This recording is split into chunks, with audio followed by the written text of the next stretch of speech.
will just do the same question by the last method, that is step deviation method. We will calculate the average marks again and we will get the same time there.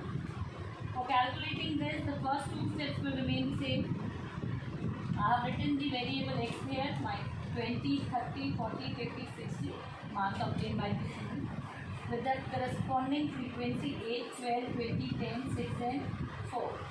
Now my next step will be calculation of deviations, and that too is x minus a, assuming 40 as a. I will calculate the value of e.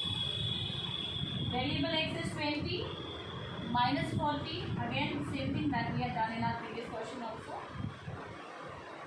Minus 10, 0, 10.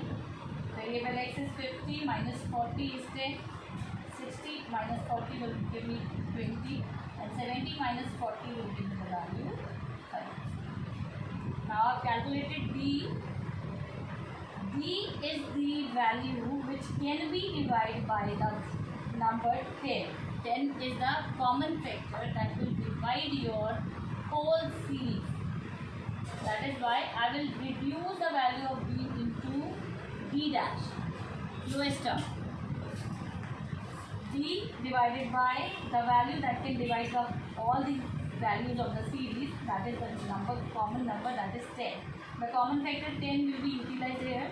20 divided by 10, minus 2. 10 divided by 10, minus 1. 10 divided by 10, 20 divided by 10, 30 divided by 10, I will get 3.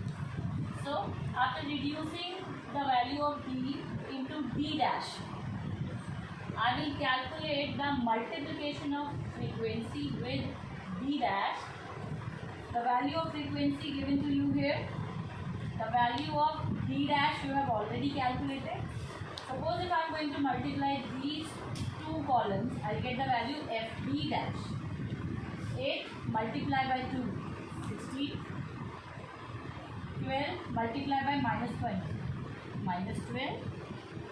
20 multiplied by 0, will give you the 0. 10 multiplied by 1, 10. 6 multiplied by 2, 12. And 4 multiplied by 2, 3, that is 12. Now I have the value positive 34 and negative 20.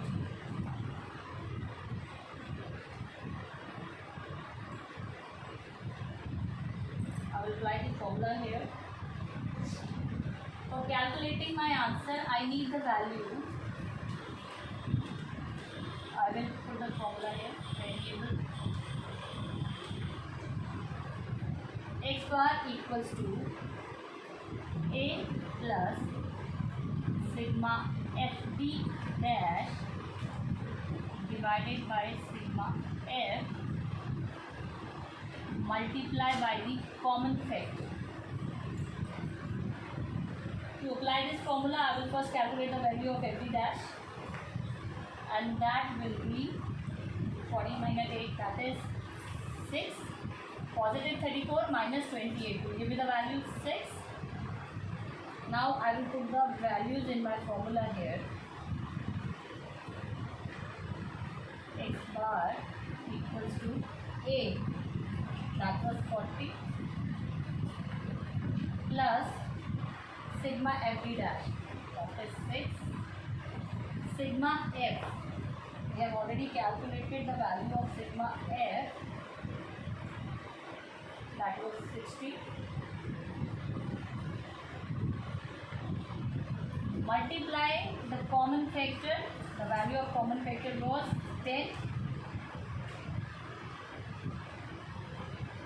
Now I will come to the point 40 plus again 60 on 60